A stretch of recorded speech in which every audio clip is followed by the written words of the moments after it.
If you're trying to learn English and translation is always in your way, you probably think that Google Translate is your enemy. However, I already made a video that I said to you that it's possible to learn English by using translation. But if you are using translation to escape from learning English, this is not the right way to use it. So today I'm here to tell you how you can stop translating every single word that you listen. Hello friends, welcome to the Christian channel of productivity.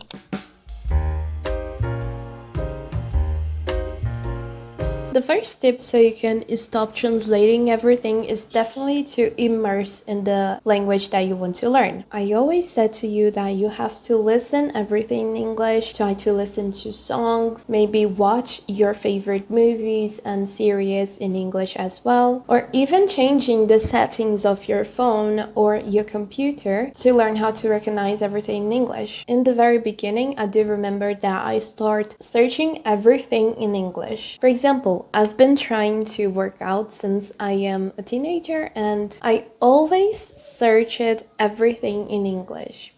So all the exercises that I do, it's from channels that it's from different places around the world. It's not from Brazil. I never really watch any workout video from a Brazilian person. This is something that I always did in my life, and you have to start doing that. English can't be limited only to minutes or hours of your day. English has to become a part of your life. I already said that in a few videos back, but it's really important. You have to put English in the simple things of your life, like if you want to know how to make a rice, you're gonna search that in English. Everything that you have to search, try to do it in English, because this is gonna make your mind understand that you want to learn this language. And this is really serious for you. It's not only for a few minutes in your day, it's gonna be in your entire day.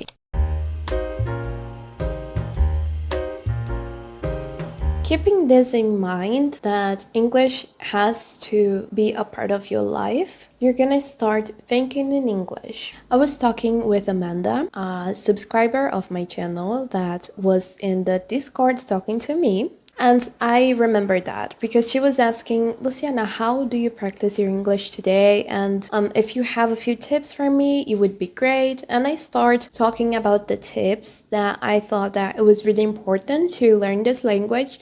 And I did remember that. Since I'm really young, I started to think in English because this is one of the first tips that I've learned by reading or watching videos in the internet. And this really got stuck in my mind, because I thought, okay, so if I want to learn this language, I'm gonna have to start thinking about it. I already said in the video where I explained to you how did I learn how to speak in English, that only thinking is not enough for you to learn this language. However, when we are talking about stop translating things in your mind, you have to make your brain understand that everything that you think, you're gonna have to be in English. And if you are a Christian, I'm gonna give you a wonderful tip that is pray in English. That definitely helps you to develop your vocabulary, your Christian vocabulary, and also helps you to create intimacy with God and also intimacy with the language. In addition, you can talk with yourself, talking about things that happen in your day and that you thought that it was not okay, and things that you think that is very exciting. I don't know, just talk with yourself about things that you are interested. I usually use the two tips together. So I talk with my father and I usually talk about things with him that it's interesting about my day, or maybe that I thought it's a negative thing or something, you know. I just talk about things with him in English, and this really helps me to develop my vocabulary, and also it stopped translating things in my mind.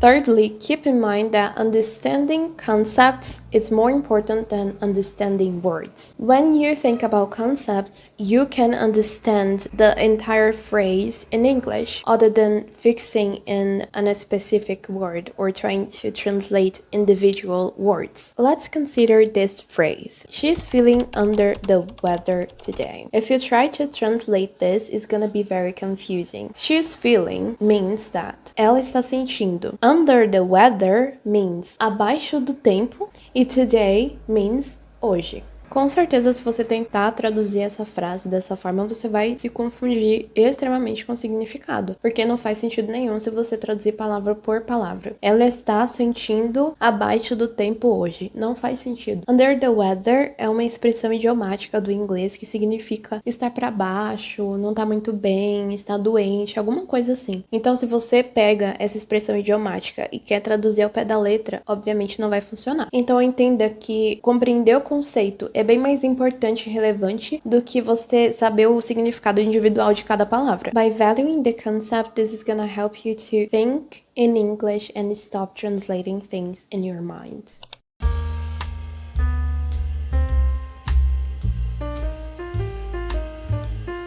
Take advantage of the situations where you can't run away from your mother tongue. To be honest to you, not all of us has the gift of going to the country where we can practice the language that we want to learn. I've never been abroad, so I've never knew any other place where people speak English every single day of their life. In this sense, I needed to put myself in situations where I was forced to speak English so I could learn this language. You have to put yourself in situations where you can't and you don't have any other option than speak English. This is definitely gonna be embarrassing and really scary at the same time and really uncomfortable in the beginning, but I promise you that you will get comfortable in the environment around you. And you're also gonna understand that making mistakes is part of the process and that's okay, there's no problem about it. I feel that this happens a lot in our Discord server. I always talk about Discord because it's a place where people practice and they are comfortable in. However, it's a place where you are forced to talk in English, and this is good to develop your vocabulary and your abilities in the language. We do have the possibility of speaking in Portuguese, and usually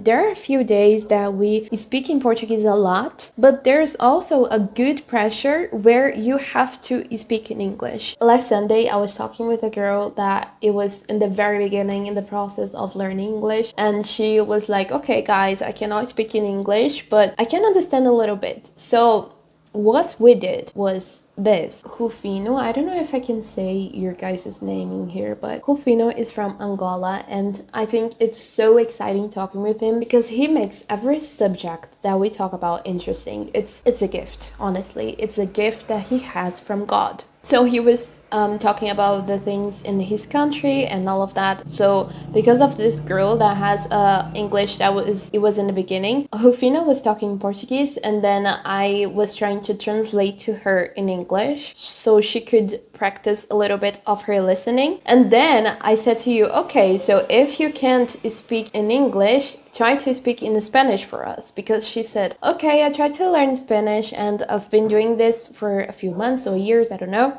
And I said to her, okay, just try to practice your Spanish with us. We're not gonna understand, but try to do it. And it was a very interesting conversation. It was a conversation that I've learned a lot, and it was definitely a nice way to use a pressure, because it's a good type of pressure. I don't know if I'm being able to explain this properly, but that's basically how it was. So this final tip is for you to try to use every one of the situations in your life to try to learn English. And you're gonna have to put yourself in a situation that you have to use this language, or you have to use other language. Like I put the girl in Discord so she could talk in Spanish with us, and it was very fun. You know, I wait for you to go there and you never go. Come on, if you are in the group, just talk with us. It's so much fun. Where are you guys? Where are you?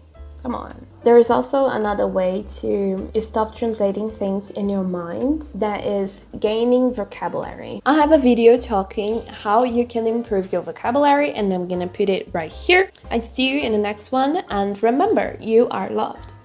Bye. Forgot to say thanks for watching. So thanks for watching. Bye.